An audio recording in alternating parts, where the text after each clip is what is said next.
After Lincoln vanished, Cassandra took control of the city's underworld. There wasn't a crime boss from Boston to Miami who respected her claim, though, so... Commission, the Colombians, the Cubans, they all went after her. They realized too late they had no idea who they were fighting.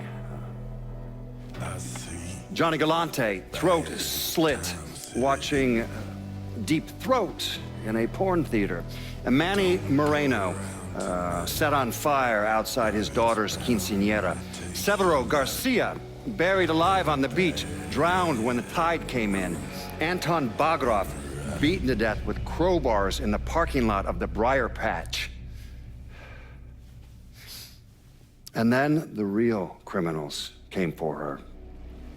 The governor declared martial law, sent in the National Guard, so Cassandra shot him in the head on the steps of the Capitol building.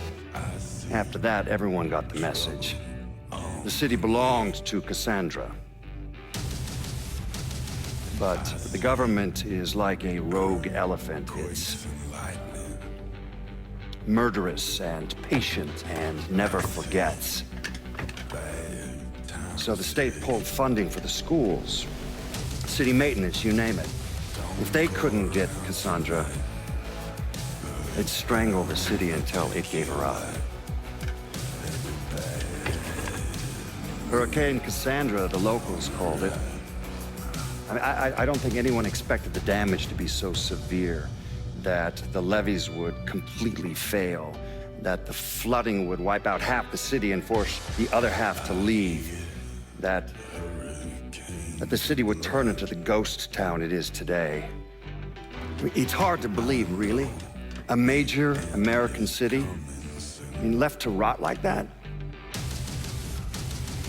Some say Cassandra was one of the thousands who drowned in the flood.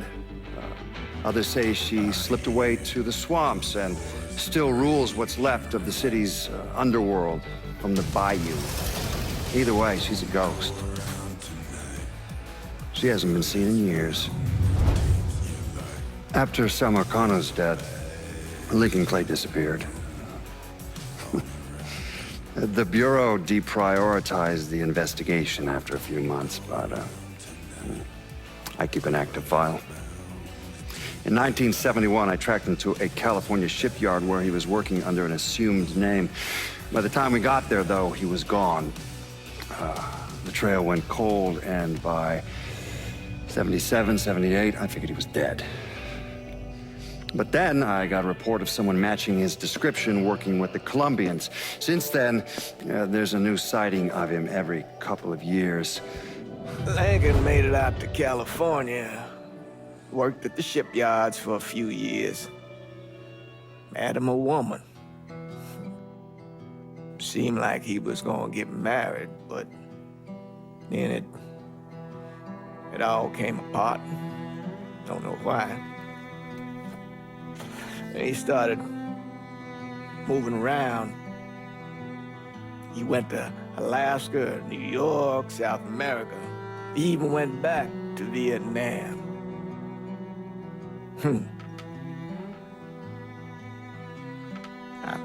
I still get postcards from time to time. You know, I think Lincoln wasn't able to accept the world for what it is, or his place in it.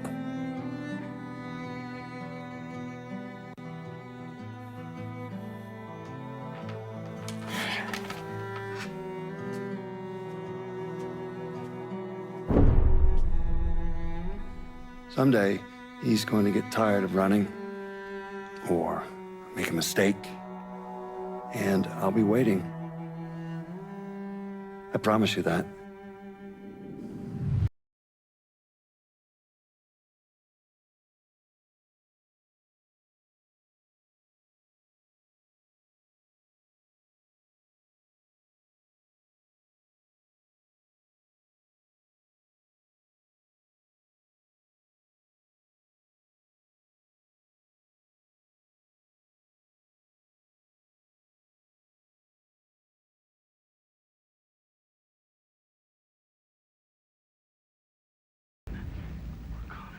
Senator!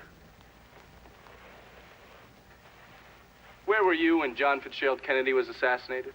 I don't remember. At home, I believe. I don't remember. At home, I believe. Let me tell you where I was. A muddy hut in Vietnam. Slowly dismembering an old woman. Cutting her apart bit by bit. And do you know why? Because her son was an NVA officer.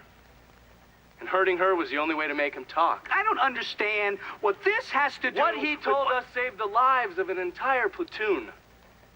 That's 42 men. Men that lived another day because I was willing to take a saw to that old woman. Thank you, Mr. Donovan. I believe that... Sit down and just shut the fuck up!